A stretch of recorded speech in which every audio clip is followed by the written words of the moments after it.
Dear students, स्वागत है आप सभी का आपके अपने यूट्यूब चैनल पर, जहां आज हम बात करेंगे बेस के बारे में। जैसे कि बेस क्या होता है, बेस का डेफिनेशन आप क्या बताओगे, बेस और एल्कोहलिस में क्या अंतर है, बेस के प्रिपरेशन के क्या क्या तरीके हो सकते हैं, बेस के क्या जनरल प्रॉपर्टी होते हैं, फिजिकल हो और केमिकल हो, ये सब। इसके अतिरिक्त हम बात करेंगे कि इसके कितने टाइप्स होते हैं और कुछ जो जनरल बेसिस होते हैं उनके कुछ कॉमन यूजेस के बारे में भी हम लोग इस वीडियो के माध्यम से समझेंगे, जानेंगे। तो चलिए स्टार्ट करते हैं इस लेक्चर को इसके डेफिनेशन से, जिसका कि मैं दो डेफिनेशन बताऊंगा। आप अपने सुविधा के अनुसार दोनों में से जो आपको अच्छे से समझ में आएगा उसको हमेशा ध्यान रखें, ताकि कोई पूछे तो आप बता सको। चलिए बात करते हैं सबसे simple definition.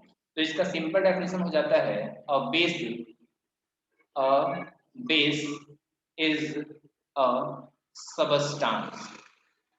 A base is a substance which in aqueous solution aqueous solution in aqueous solution dissociates dissociates dissociates to to give hydroxide ion, to give hydroxide hydroxide ions ions which means OH minus.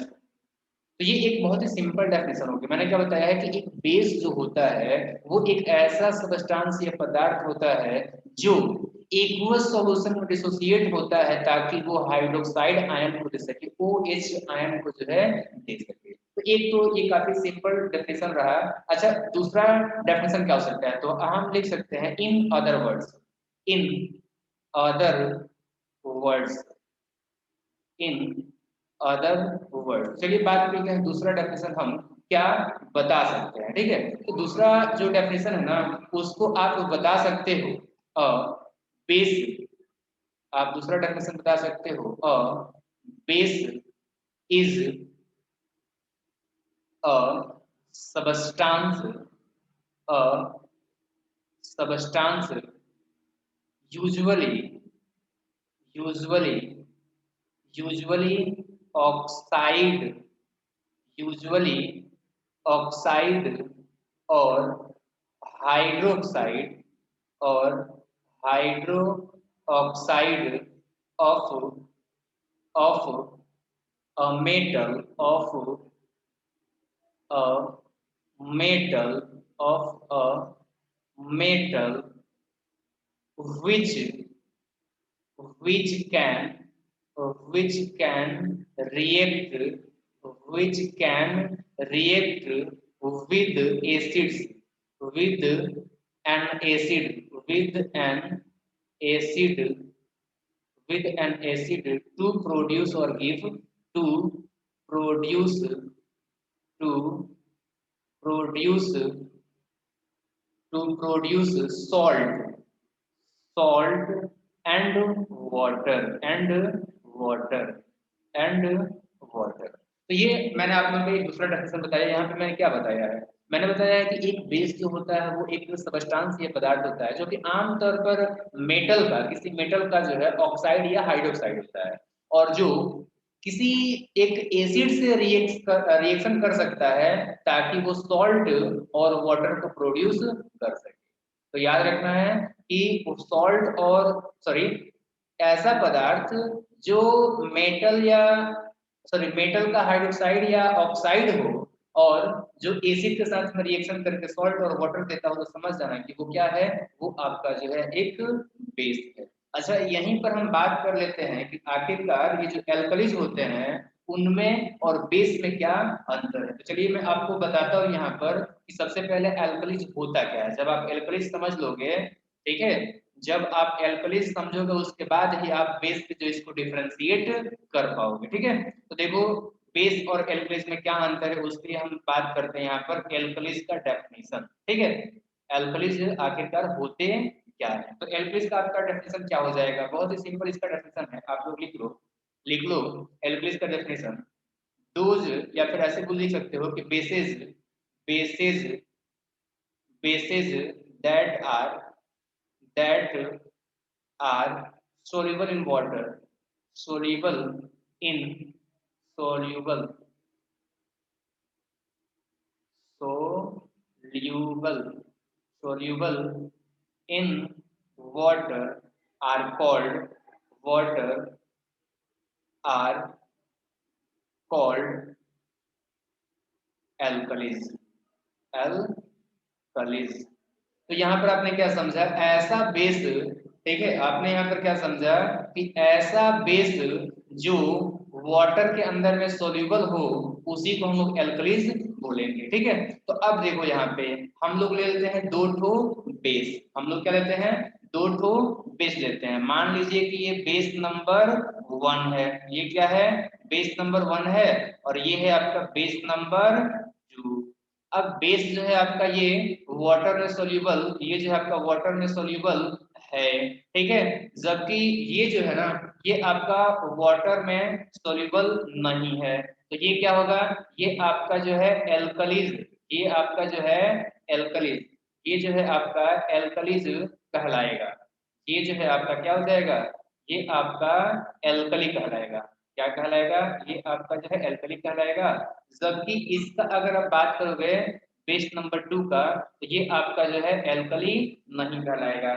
इससे क्या समझ में आया, इससे ये समझ में आया कि सारे के सारे जो बेस होते हैं वो आपके एल्कलीज नहीं होते हैं, जैसा कि देख सकते हो बेस 2 नहीं है, ठीक है। अब देखो यहाँ पर जो एल्कली है ये तो आपका क्या था, ये आपका वाटर सोल्यूबल बेस था, इसलिए जितना भी एल्कली होगा वो सारा का सारा तो आपका जो है बेस तो होगा ही। तो याद रखना है कि सारे के सारे जो बेस होते हैं वो एल्कली नहीं होते हैं, लेकिन जितने भी आपके एल्कलीज होंगे वो सारे के सारे बेस होते हैं। तो ये कॉन्सेप्ट क्लियर हो गया है, एल्कलीज और बेस में क्या मेजर डिफरेंस है ये आपको समझ में आ गया है। सिर्फ और सिर्फ वाटर में डिजॉल्व मतलब वाटर से डिजॉल्व होने का जो कैपेसिटी है यही आपका डिफरेंस है एक बेस और एल्कलीज के बीच में। तो उम्मीद करता हूँ कि एल्कली और बेस का जो है अंतर आपको समझ में आ गया और बेस का जो है डेफिनेशन आपको समझ में आ गया है। तो चलिए अब हम नेक्स्ट टॉपिक की तरफ बढ़ते हैं जो कि हमारा है नया टॉपिक, प्रिपरेशन ऑफ बेस। तो हम लोग हेडिंग यहाँ पे डालते हैं प्रिपरेशन ऑफ, हम लोग यहाँ पे हेडिंग डालते हैं preparation, preparation of, preparation of base. आखिरकार बेस का जो हम लोग प्रिपरेशन करते कैसे हैं, ठीक है। तो इसके हम लोग जो है यहाँ पर दो तरीकों का बात करेंगे, ओके। तो पहला तरीका है आपका, मैं यहाँ पे लिख देता हूँ, by the direct, by the direct, by the direct union, by the direct union of, union of a metal, a metal with metal with oxygen, with oxygen।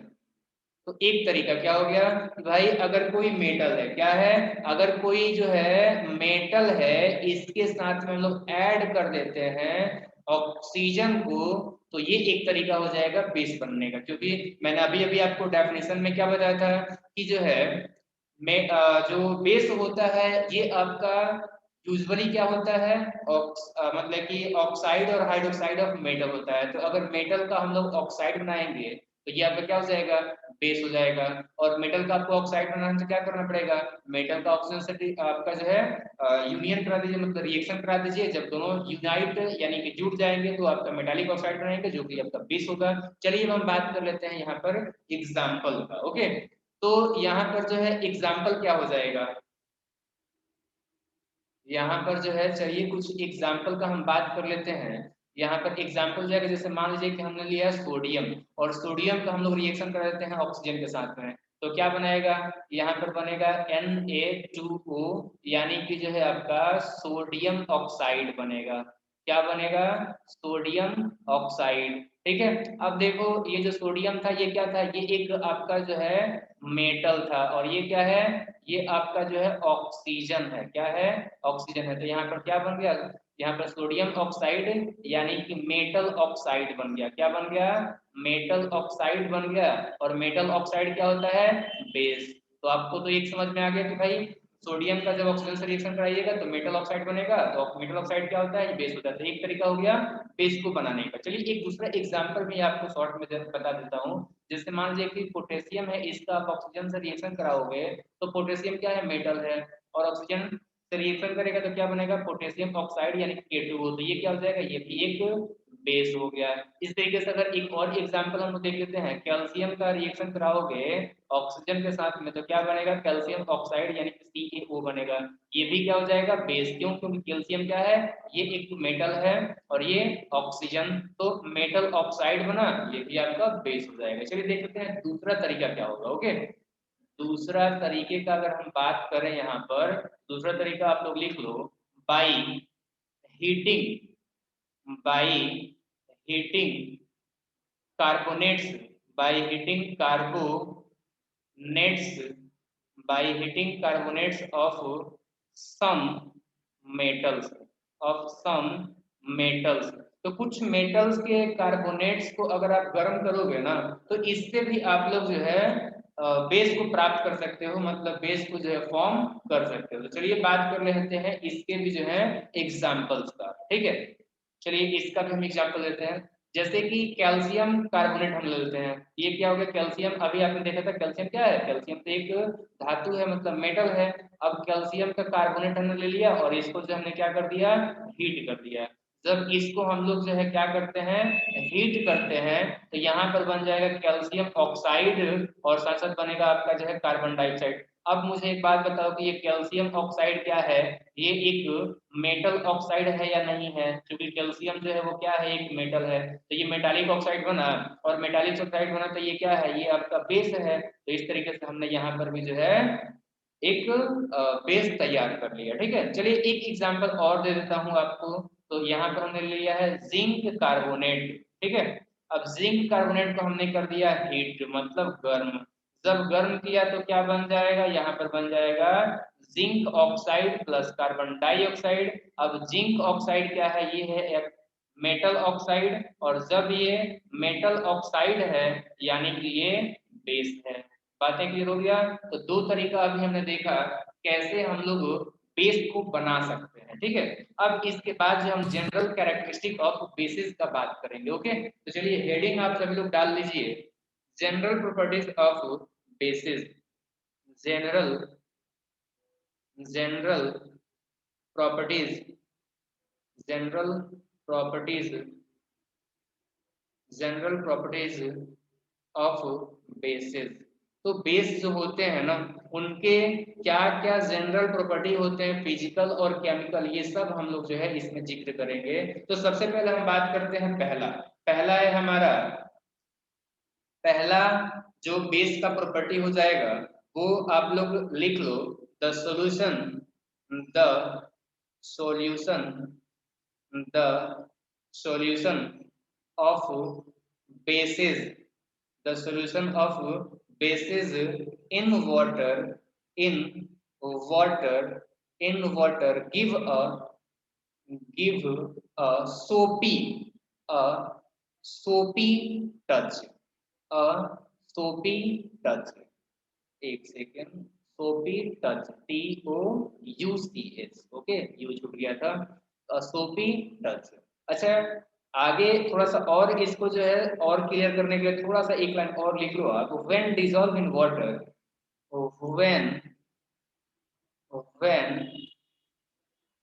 Dissolve, when dissolve in water, when dissolve in water, they produce, they produce, they produce hydroxide, hydroxide ions, ions, which means, which means OH negative in solution, in solution। ठीक है। तो मैंने आप लोगों को पहला क्या बताया, पहला मैंने बताया है कि अगर बेस का सॉल्यूशन, मतलब बेस को जो है पानी में अगर मतलब घोलते हो तो आपको एक सोपी टच मिलेगा। इसका मतलब ये होगा कि जब हम पानी में किसी बेस को प्रोड्यूस, सॉरी, घोलते हैं तो वो बेस क्या करता है कि उस पानी में जो है हाइड्रोक्साइड आयन देता है, जिसकी वजह से कि हमें सोपी टच मिलता है।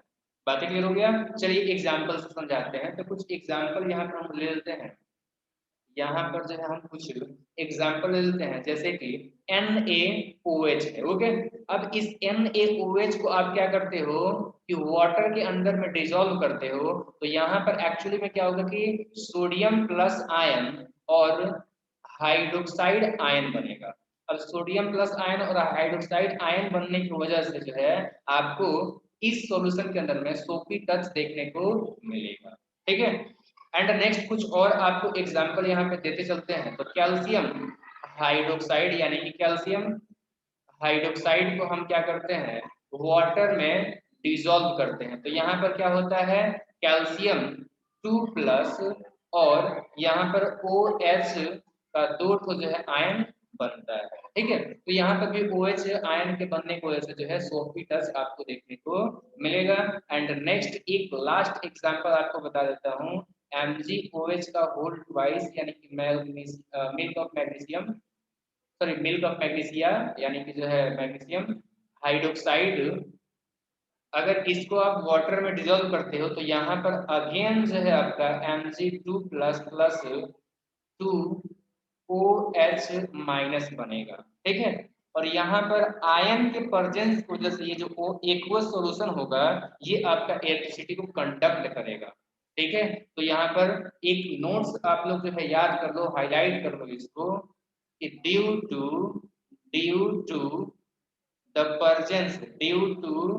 the presence of ions the aqueous solution the aqueous the aqueous solution the aqueous solution the aqueous solution of bases of bases to can conduct bases to can conduct electricity conduct electric current और electricity. मैंने आप लोगों को याद होगा कि जब पढ़ाया था एसिड के बारे में तो हमने आपको बताया था कि एसिड जो है जब वाटर में डिसॉल्व होता है तो वो आयन प्रोवाइड करता है, और उस आयन के प्रेजेंस की वजह से वो जो एक्वस सॉल्यूशन ऑफ एसिड होता था वो आपका इलेक्ट्रिसिटी का कंडक्ट करता था। उसी प्रकार से ठीक है, ये जो आपका एक्वस सॉल्यूशन होता है बेस का, ठीक है ना, तो इस एक्वस सॉल्यूशन ऑफ बेस के अंदर में भी क्या होता है कि आयंस मौजूद रहते हैं, और इन आयन के मौजूद होने की वजह से ये बेस का जो एक्वस सॉल्यूशन है ये भी इलेक्ट्रिसिटी को कंडक्ट करता है। तो ये पॉइंट आप लोगों को याद रखना है। चलिए अब हम बात करते हैं दूसरा। तो यहाँ पर हम देखेंगे दूसरा जनरल प्रॉपर्टी ऑफ बेस। ठीक है, तो दूसरा है कि ये जो है लिख देता हूँ यहाँ पे दे यानी कि बेसेस टर्न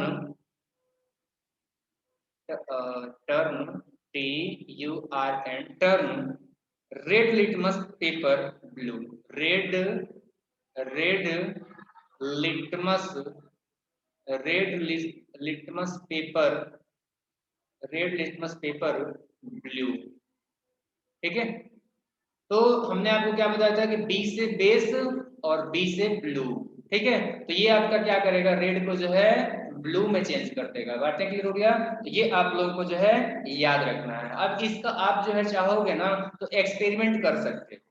एक्सपेरिमेंट करने के लिए आपको क्या करना पड़ेगा, वो जो आपका गुड़हल यानी कि चाइना रोज होता है, उस चाइना रोज का फ्लावर ले लो और उसका पिस्टिल वाला उसका जो है ना पीटल्स ले लो। ठीक है, उसका जो है आप पीटल्स ले लो, पीटल समझते हो ना, उसके चारों तरफ में जो कलरफुल जो मतलब रेड कलर के जो आपके लीफ लाइक के स्ट्रक्चर होते हैं उनको लोग पीटल्स बोलते हैं, या संयुक्त रूप से कोरोला बोलते हैं। ठीक है ना, तो उस कोरोला वाले पार्ट को लेकर के उसको क्या करो कि ये पीस ऑफ पेपर के ऊपर व्हाइट कलर का पीस ऑफ पेपर के ऊपर इसको रगड़ो बार बार। ठीक है ना, चारों तरफ से इसको रगड़ोगे ना तो ये आपका कुछ बैगनी टाइप का हो जाएगा। ठीक है, अब उसके बाद से जो है चूने का जल लेकर के, ठीक है, आप उसको डुबा करके देखो इसका कलर कैसे जो है बदलता है। तो इसका आप एक्सपेरिमेंट चाहोगे तो घर पे जो है कर सकते हो, ठीक है।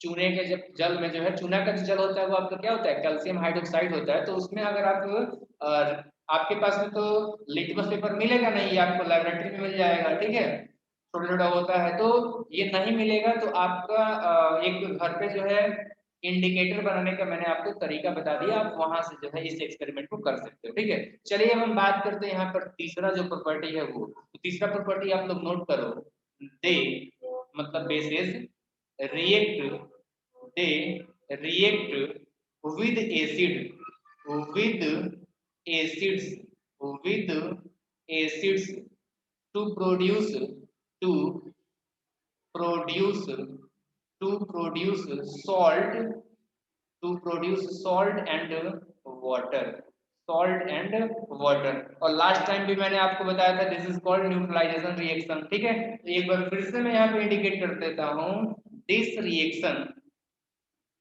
this reaction, this reaction is known as, is known as neutralization reaction, neutralization, neutralization reaction, reaction, okay. तो याद रखना, एसिड और बेस आपस में रिएक्शन करेंगे, एक दूसरे का जो प्रॉपर्टी होता है उसको कैंसिल करेंगे और एक दूसरे को न्यूट्रलाइज करेंगे, जिससे कि आपका सॉल्ट और वाटर बनेगा, जो कि दोनों का दोनों न्यूट्रल होता है एसिड और बेस के तुलना में, ठीक है। तो इसका चलिए हम कुछ एग्जाम्पल भी आपको देते हैं, जैसे एग्जाम्पल से समझो। यहाँ पे हमने ले लिया सोडियम हाइड्रोक्साइड NaOH, इसका रिएक्शन हमने करा दिया HCl के साथ में।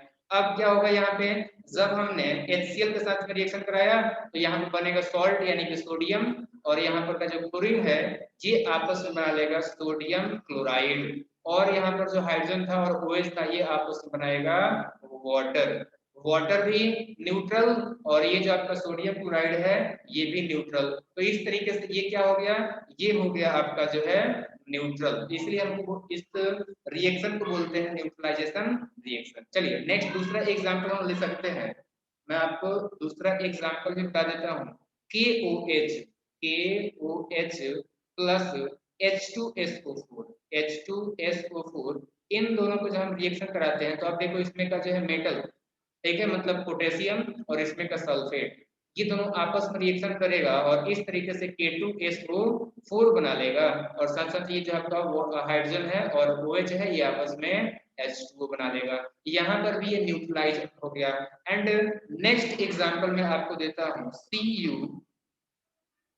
CuOH का होल ट्वाइस ले लेते हैं, और इसका जो हम रिएक्शन कराते हैं H2SO4 के साथ में, H2SO4 के साथ में, तो यहाँ पर क्या होगा, यहाँ पर बनेगा आपका CuSO4 प्लस H2O यानी कि वाटर, ये भी आपका क्या हो गया, ये भी आपका न्यूट्रलाइजेशन रिएक्शन हो गया। तो इन सबको आप लोग ध्यान से देखो, ये सभी के सभी जो है ये क्या है, ये सभी के सभी जो है आपके बेस है, क्या है ये सब बेस है। और यहाँ पर देखो ये सब के सब क्या है, ये जो है आपके सब के सब क्या है, तो ये सभी के सभी जो है ना ये है आपके एसिड, ये क्या है, एसिड है, ये सभी क्या है, एसिड है।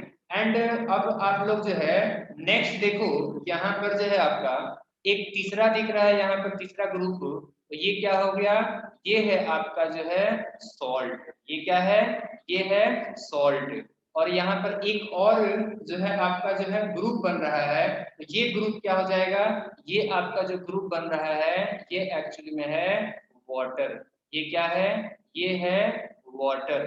बातें क्लियर हो गया।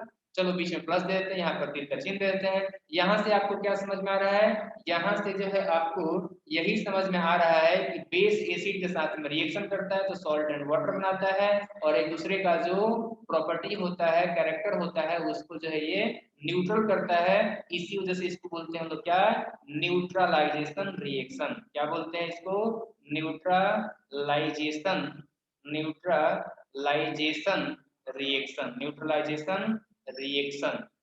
बातें क्लियर है? तो ये तीसरा प्रॉपर्टी था। चलिए अब हम बात करते हैं चौथा प्रॉपर्टी। ओके, तो चौथा प्रॉपर्टी में आप लोग जो है नोट कर लो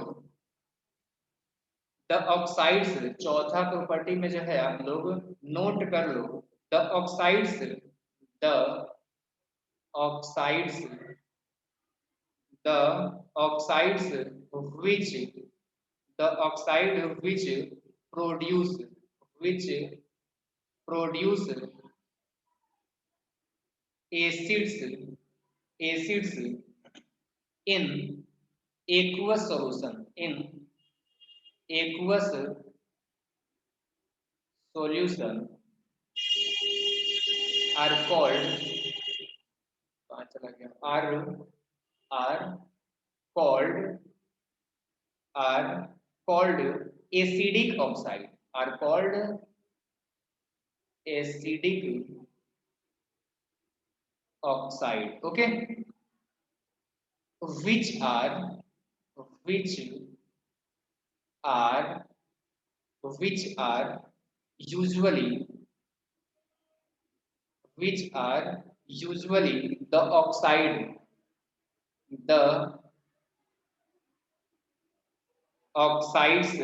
of non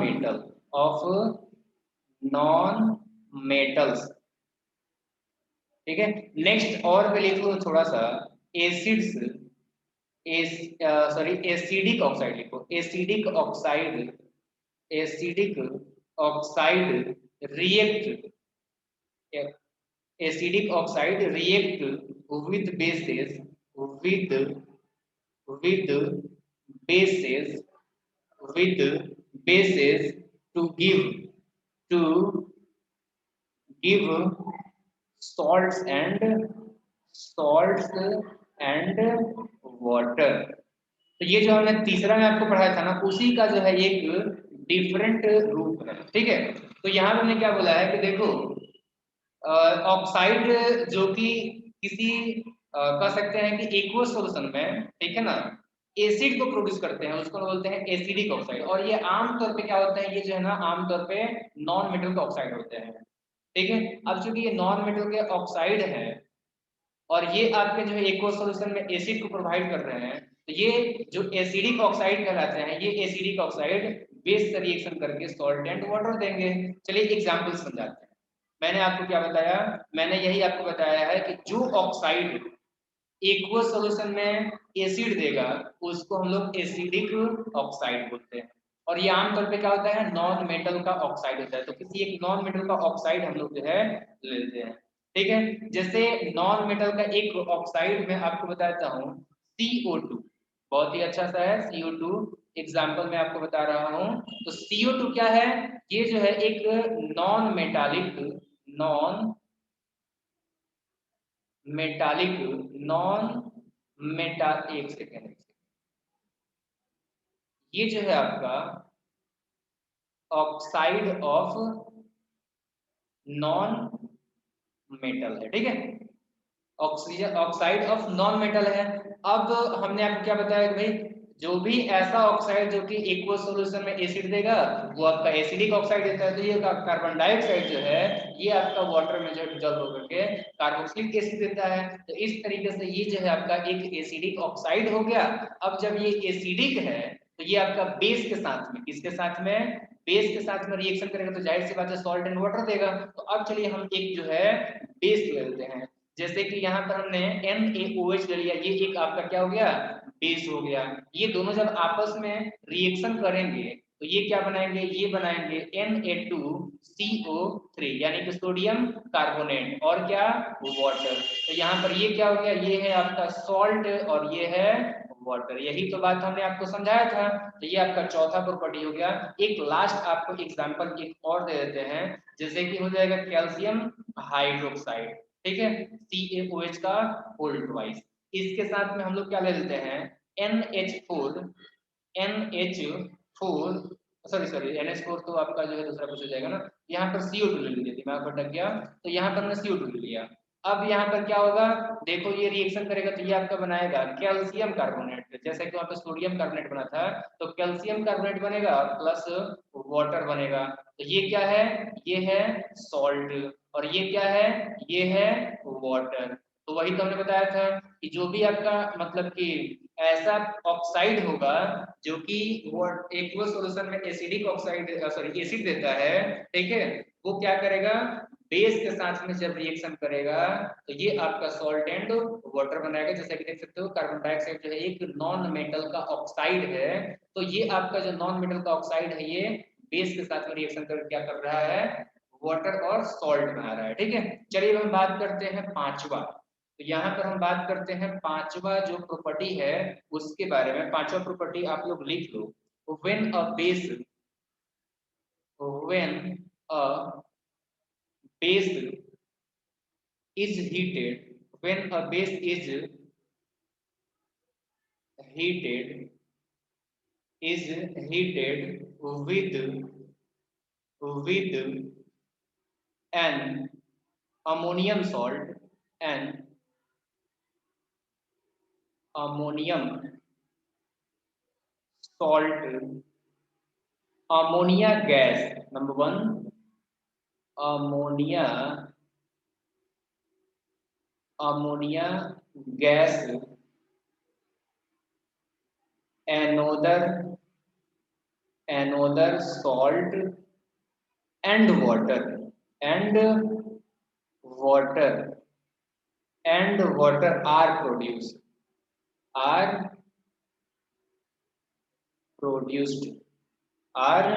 प्रोड्यूस। चलिए एग्जाम्पल समझते हैं। हमने आपको क्या बताया है कि जब कोई बेस आप गर्म करोगे अमोनियम सॉल्ट के साथ में, तो एक तो अमोनिया अमोनिया गैस बनेगा, इसके अतिरिक्त दूसरा सॉल्ट बनेगा और वाटर भी यहाँ पर बनेगा। तो इसका एग्जाम्पल से हम लोग जो है समझते हैं अच्छे तरीके से, ठीक है। तो यहाँ पर हम लोग जो है एग्जाम्पल लेते हैं। सबसे पहले तो आपका अमोनियम क्लोराइड का, ठीक है, और इसका रिएक्शन करते हैं हम लोग क्या, सोडियम हाइड्रोक्साइड के साथ, ठीक है, क्योंकि हमें बेस को गर्म करना है ना। तो यहाँ पर हम लोग जो है NaOH एक बेस ले लिए, और इसको हम क्या करते हैं कि अमोनियम सॉल्ट लेना है, तो NH4Cl हमने ले लिया, ये एक आपका जो अमोनियम सॉल्ट हो गया।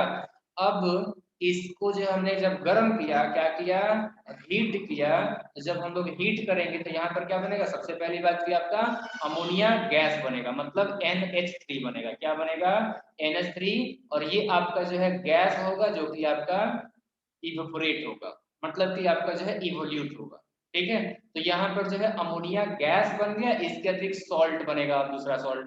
तो इसके अलावा क्या बनेगा, यहाँ पर NaCl एक दूसरा सॉल्ट बनेगा, और उसके साथ साथ वाटर बनेगा। तो ये आपका जो है एक एग्जाम्पल हो जाएगा पांचवा कैरेक्टर का। अब चलिए बात करते हैं तो छठा कैरेक्टर। यहाँ पर जो है छठा कैरेक्टरिस्टिक का हम बात करते हैं, तो लिख लो यहाँ पर, एक सेकेंड लिख लो यहाँ पे, बेसिस, एक सेकेंड थोड़ा सा वो और ऊपर लिखते हैं यहाँ पे 6 नंबर, ओके। तो लिखो यहाँ पर जो है, अच्छा अमोनिया गैस को कैसे पहचानोगे, ये तो मैं बताना ही भूल गया था। अमोनिया गैस का पहचान क्या है, ठीक है ना। तो अमोनिया गैस का जो पहचान है वो मैं आपको बता देता हूँ, ठीक है। इसका पहचान है आपका पंजेंट स्मेल। इसका इसका जो है पहचान क्या है, ये आपका जो है याद रखना कि recognised by by its its pungent its pungent pungent smell pungent smell. थोड़ा सा लिखने में तो दिक्कत होता है, अभ्यास नहीं है। Smell, okay, pungent smell. तो पंजेंट स्मेल जो है इसका पहचान आप लोग याद रखना। अब चलिए आते हैं हम लोग छठा कैरेक्टरिस्टिक के ऊपर, ओके। तो छठा कैरेक्टरिस्टिक हम लोग लिख लेते हैं, बेस रिएक्ट विद सर्टेन, इसको नीचे लिखना पड़ेगा। चलिए छठा नंबर यहाँ पे लिखते हैं। छठा नंबर हम लिखेंगे bases bases react bases react with with certain with certain salts certain salts to produce to produce to produce another salt, to produce another another salts, another यहाँ पे लिखिए salts, another salts and another base and another base. Okay, चलिए अब आ जाते हैं example पे। तो इसका एग्जाम्पल से हम लोग समझते हैं। मैंने क्या बताया है कि बेस जो होते हैं ना, कुछ निश्चित सॉल्ट से रिएक्शन करने के बाद से दूसरे सॉल्ट और दूसरे बेस बनाते हैं। जैसे यहाँ पर एग्जाम्पल समझिए, हम लोग लेते हैं अमोनियम हाइड्रोक्साइड। ये हो गया अमोनियम हाइड्रोक्साइड NH4OH, NH4OH हो गया अमोनियम हाइड्रोक्साइड। अब इसका हम रिएक्शन कराते हैं Al2SO4 का होल थ्राइस इसके साथ, ठीक है, अमोनियम सल्फेट के साथ। अब देखिए यहाँ पर क्या बनता है, यहाँ पर बनेगा आपका जो है AlOH का होल थ्राइस। ये क्या हो गया, ये एक आपका जो है बेस हो गया, ठीक है। दूसरा यहाँ पर क्या बनेगा, यहाँ पर बनेगा आपका जो है NH4 का होल ट्वाइस SO4। ये क्या हो गया, ये एनोदर आपका जो है सॉल्ट हो गया। ये आपका क्या था, एनोदर बेस था, और ये जो है आपका एनोदर, ये क्या है, ये जो है आपका एनोदर एनोदर सॉल्ट हो गया। जबकि ये क्या है, ये आपका जो है प्राइमरी सॉल्ट है, और ये आपका जो है प्राइमरी बेस है। ये क्या है, प्राइमरी बेस है। बातें क्लियर हो गया। तो ये छठा कैरेक्टरिस्टिक याद रखना कि कुछ बेस जो होते हैं वो कुछ निश्चित सॉल्ट के साथ में रिएक्शन करके दूसरे सॉल्ट और दूसरे बेस तैयार करते हैं। ओके, अब चलिए हम आ जाते हैं नेक्स्ट टॉपिक की तरफ में। तो नेक्स्ट हमारा टॉपिक यहाँ पर होगा, नेक्स्ट यहाँ पर हमारा टॉपिक क्या होगा, स्ट्रॉन्ग बेस और वीक बेस क्या होते हैं। स्ट्रॉन्ग बेस और वीक बेस क्या होते हैं, ठीक है, मतलब टाइप्स ऑफ बेस का हम यहाँ पर बात करेंगे, टाइप ऑफ बेसेस, ठीक है। तो यहाँ पे हम क्या बात करेंगे, यहाँ पर जो हम लोग एक टॉपिक नया स्टार्ट करते हैं, स्ट्रॉन्ग बेस, ठीक है। या फिर इतना सब लिखने की कोई जरूरत नहीं है, डायरेक्टली हम लोग नया टॉपिक लिखते हैं, strong base and weak base, strong bases and weak and weak bases, ठीक है। तो अब एक एक करके हम बात करते हैं ना। पहला, स्ट्रॉन्ग बेस क्या होता है, स्ट्रॉन्ग बेस क्या होता है, इसका डेफिनेशन हम लोग जो है क्या बताएंगे। ओके, तो चलिए स्ट्रॉन्ग बेस का हम डेफिनेशन बताते हैं, ठीक है। उससे पहले मैं आपको बता दूं कि बेस का जो स्ट्रेंथ होता है वो वाटर के अंदर में कितना मात्रा में जो हाइड्रोक्साइड आयन डिसोसिएट कर रहा है या डिसॉल्व हो रहा है, ठीक है, प्रोवाइड कर रहा है, इससे जो हमें पता लगता है, ठीक है। अब इसमें दो तरह के हो सकते हैं।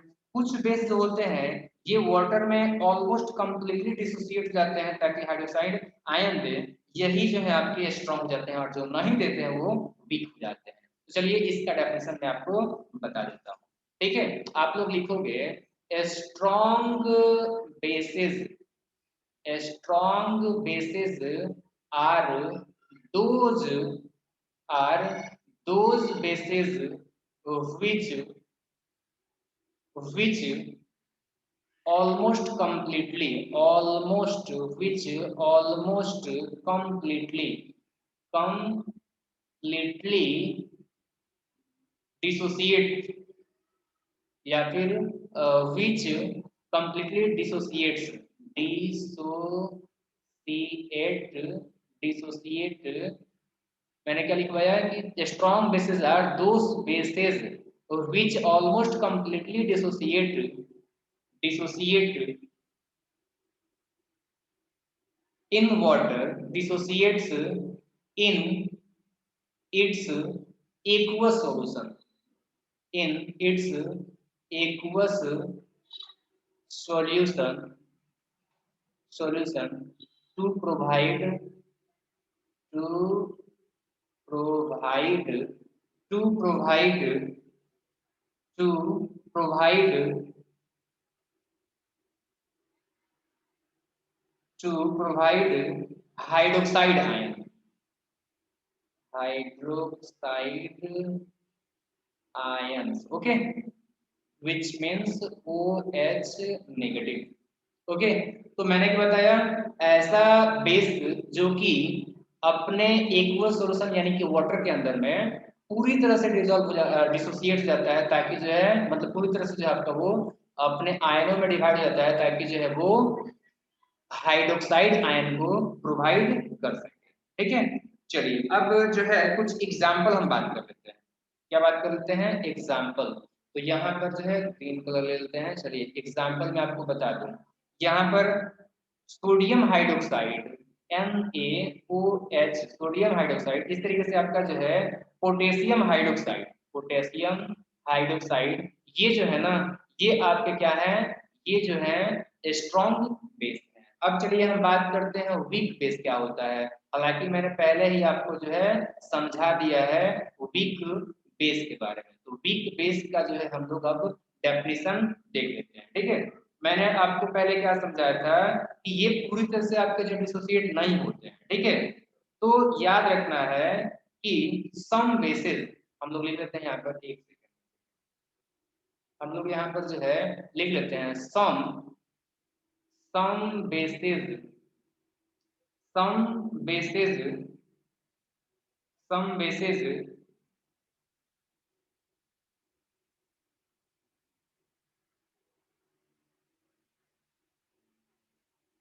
when dissolve, when dissolve in water, in water, in water, get only, get only partially, what, partially dissociated, dissociated, dissociated to give or provide, to give hydroxide ion, hydroxide ions means OH negative, ठीक है। those those bases are called, those bases are called weak base, weak bases। तो example से समझ लेते हैं यहाँ पर। तो यहाँ पर जो है आप एग्जाम्पल ले सकते हो, यहाँ पर जो है आप एग्जाम्पल ले सकते हो, जैसे मैग्नीशियम हाइड्रोक्साइड, मैग्नीशियम हाइड्रोक्साइड, जिसका कि यूज हम लोग इनो वगैरह में करते हैं। पेट में जो एसिडिटी हो जाती है, गैस्ट्रिक की जो प्रॉब्लम होती है, उसको खत्म करने के लिए। तो MgOH का होल ट्वाइस अमोनियम हाइड्रोक्साइड ले सकते हैं, NH4OH एक्सेट्रा, ओके। तो अभी आपने जो है बेस के टू टाइप्स, स्ट्रॉन्ग बेस और वीक बेस के बारे में जो है आपने देखा। अब चलिए एक नए टॉपिक की तरफ बढ़ते हैं जो कि काफी इंटरेस्टिंग है। और ये टॉपिक क्या है, ये टॉपिक है आपका acidity of a base, acidity of a base, acidity of a base. पहली बात तो ये आपका एसिडिटी ऑफ बेस होता क्या है, तो इसका डेफिनेशन आप नोट कर लो, इसका डेफिनेशन आप लिख लो। The acidity of a base, the acidity, the acidity of a base, the acidity of a base is defined, is defined as, defined as the number, the, one moment, the number of of hydroxide, hydroxide, hydroxide ions, hydroxide ions, or it may also called hydroxyl hydroxyl hydroxyl group hydroxyl group means OH means OH present present in a molecule of the base in a molecule of the base. तो आपने यहाँ पर क्या देख लिया कि किसी base के एक मॉलिक्यूल के अंदर प्रेजेंट हाइड्रोक्सिल जो ग्रुप होता है यानी कि हाइड्रोक्साइड जो आयन का नंबर होता है इसी को हम बोलते हैं बेस का एसिडिटी। बातें क्लियर हो गया? तो ये आप लोगों को जो है ध्यान रखना। अब जिस तरीके से आप लोगों ने जो है एसिड वाले पोर्शन में देखा था कि मोनो आपके एसिड मोनो बेसिक थे, ठीक है ना, डाया बेसिक थे, ट्राई बेसिक थे, उस तरीके से यहाँ पर जो है आपका मोनो एसिडिक, इस तरीके से आपका जो है डाया एसिडिक और ट्राया एसिडिक हो सकते हैं। ठीक है, चलिए एग्जाम्पल्स हम समझ लेते हैं। यहाँ पर हम लिख लेते हैं मॉलिक्यूल, यहाँ पर हम लिख लेते हैं मॉलिक्यूल, और मैं यहाँ पर कुछ आपको जो है एग्जाम्पल दे देता हूँ। ठीक है, यहाँ पर लिख लेते हैं हम लोग नंबर। चलिए यहाँ पर हम लिख लेते हैं नंबर ऑफ OH। ठीक है, और इसके अकॉर्डिंगली कॉल्ड, इसके अकॉर्डिंग ये जो है आपका टाइप क्या कहलाएगा, टाइप कॉल्ड, जैसा कि हमने लास्ट टाइम देखा था। ठीक है ना, तो यहाँ पर हम लिख लेते हैं type called, type called. Okay, अब चलिए एक एग्जांपल लेते हैं यहाँ पर। ठीक है, तो यहाँ पर एक एग्जांपल लेते हैं हम लोग, क्या, FeOH का इसका जो है आपका तो 3 हो जाएगा। ठीक है, यहाँ पर हम लेते हैं NaOH, यहाँ पर लेते हैं, एक सेकेंड, चलिए अब लेते हैं हम लोग NaOH। अब इसमें मुझे देख के बताओ OH का नंबर कितना है, आप बताओगे OH का नंबर 1 है, तो ये क्या हो जाएगा, ये हो जाएगा आपका जो है मोनो एसिडिक, मोनो एसिडिक ये बेस है। ओके, दूसरा चलो एग्जांपल लेते हैं हम लोग कैल्शियम हाइड्रोक्साइड का, CaOH का होल ट्वाइस। इसमें OH कितना है, आप बोलोगे कि 2 है, तो ये क्या कहलाएगा, ये कहलाएगा डाया एसिडिक। क्या कहलाएगा, ये कहलाएगा डाया एसिडिक, डाया एसिडिक या डाई एसिडिक, दोनों बातें की है। इस तरीके से मिल्क ऑफ मैग्नीशिया का भी एग्जांपल ले लो आप लोग, तो MgOH का होल ट्वाइस लोगे तो इसमें OH का OH का नंबर 2 है, ये आपका हो जाएगा डाया एसिडिक यानी कि डाई एसिडिक। ठीक है, डाई एसिडिक कहना ज्यादा सही रहेगा। चलिए एक लास्ट एग्जांपल मैं आपको देता हूँ, FeOH का होल थ्राइस, FeOH का होल थ्राइस। अब इसमें जो है OH का नंबर कितना है, 3, तो ये क्या हो जाएगा, ये हो जाएगा आपका ट्राई एसिडिक। क्या हो जाएगा, ट्राई एसिडिक। तो मोनो एसिडिक, डाई एसिडिक और ट्राई एसिडिक आप लोग याद रखना, ये किसके आधार पर, तो बेस का जो एसिडिटी होता है इसके आधार पर हम लोग जो है डिफरेंट डिफरेंट टाइप्स में डिवाइड कर सकते हैं बेस को। ठीक है, और साथ साथ बेस का एसिडिटी भी आपने जो टॉपिक समझ लिया। ठीक है, अब एक क्वेश्चन हो सकता है, what property do acid and base have in common. तो इस क्वेश्चन का आंसर आप क्या बताओ, क्वेश्चन मैं यहाँ पे नोट कर रहा हूँ। क्वेश्चन है what what property what property what property do acids acids and bases have in common। ये एक क्वेश्चन आप लोग बताओ, कौन सा प्रॉपर्टी है जो कि एसिड और बेस दोनों में पाया जाता है। ठीक है, ये क्वेश्चन आप लोग सोचो, आपको 10 सेकंड का टाइम देता हूँ, उसके बाद मैं खुद ही यहाँ पर जो है लिख देता हूँ इसका आंसर जल्दी से। ओके, जल्दी से बताओ इसका आंसर, आप लोग सोचो क्या हो सकता है। क्या हमने 6 या 8 या 10 ऐसे करके जो है आप लोगों को बहुत सारा प्रॉपर्टी बताया, उसमें से कौन सा है जो कि दोनों में कॉमन था। तो याद आ रहा होगा कि दोनों के दोनों जो है इलेक्ट्रिसिटी कंडक्ट कर रहे थे, याद आ रहा है, तो इसका जो है याद रखना, इसका आंसर कि जो है दोनों इलेक्ट्रिसिटी कंडक्ट करते हैं। ठीक है, तो अब ये दोनों को दोनों इलेक्ट्रिसिटी कंडक्ट क्यों करते हैं? क्योंकि दोनों के दोनों जो है आपके क्या कर सकते हैं, कह सकते हैं कि आपका जो है आयन देते हैं। ठीक है, तो लिख लो यहाँ पर जो है both both acids and bases basis have have a common property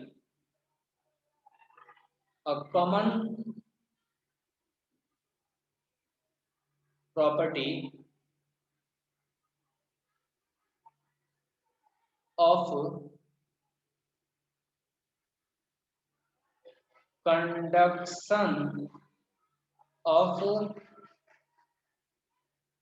conduction of electricity in their aqueous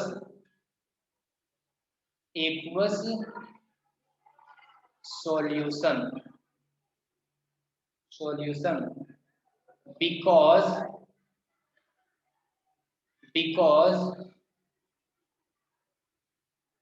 both both provide provide ions ions when they sorry when they when they are dissolved in water। ठीक है, तो मैंने क्या बताया है कि acid और base दोनों में जो है एक कॉमन प्रॉपर्टी होता है, वो प्रॉपर्टी होता है आपका उनके एक्वस सोल्यूशन में इलेक्ट्रिसिटी को कंडक्ट करने का। क्यों? क्योंकि दोनों के दोनों जो है आपके आयन प्रोवाइड करते हैं। ठीक है, अब देखो एसिड क्या प्रोवाइड करता है? Acid provides hydrogen ion in water while ये नोट में आप लोग जो है याद रखना, ये नोट्स में याद रख लेना। ठीक है, while base provides provides provides OH negative ion इन आयंस, यहाँ पर जो लिख लो यहाँ पे भी आयंस इन वाटर, ये बात आपको याद रखना है। ठीक है, तो ये भी एक टॉपिक हमने कवर कर लिया। अब चलिए नेक्स्ट टॉपिक की तरफ बढ़ते हैं, जो कि हमारा लास्ट टॉपिक होगा आज का। और लास्ट टॉपिक है common bases and their uses. Last topic है common bases and their uses. Okay, तो यहाँ पर जो है पहला आप लोग देखो, यहाँ पर पहला जो हम लोग लेते हैं NaOH का। तो NaOH का जो है यूज हम लोग करते हैं सोप बनाने में। किसके बनाने में जो है?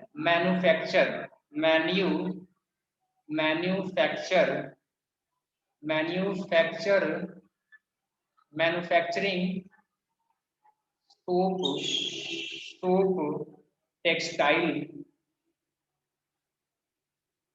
टेक्सटाइल्स पेपर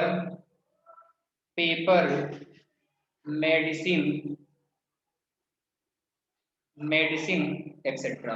एंड उधर यूज इसका लिख सकते हो आप लोग in refining of petroleum, in refining petroleum petroleum. Okay, तो ये आपको जो है याद रखना। चलिए दूसरा हम ले लेते हैं यहाँ पर। दूसरा है अमोनियम हाइड्रोक्साइड। अमोनियम हाइड्रोक्साइड का लिख लो आप लोग NH4OH।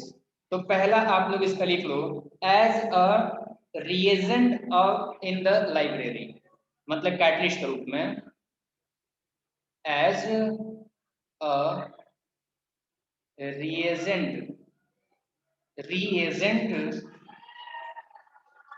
in the, sorry library शायद मैंने बोल दिया था, लेबोरेटरी रेटरी। ओके। एंड दूसरा एग्जांपल याद रखना, इसका जो है यूज कहाँ पे होता है, फर्टिलाइजर बनाने में, in making in making fertilisers, fertilisers. इसके अतिरिक्त जो है रेयन, जो वस्त्र होता है वो प्लास्टिक्स एंड डाइज, मतलब कलर वगैरह बनाने में यूज होता है। एंड तीसरा आप लोग याद कर लो, तीसरा आप लोग ले लो यहाँ पे, तीसरा और लास्ट हम बात करेंगे कैल्शियम हाइड्रोक्साइड का। ठीक है, तो इसके बहुत सारे यूज होते हैं। पहला use in making cement, in making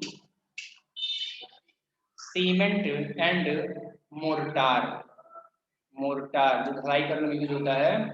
दूसरा एग्जाम्पल लिख लो, दूसरा इसका यूज लिख लो, in making bleaching powder, in making bleaching powder.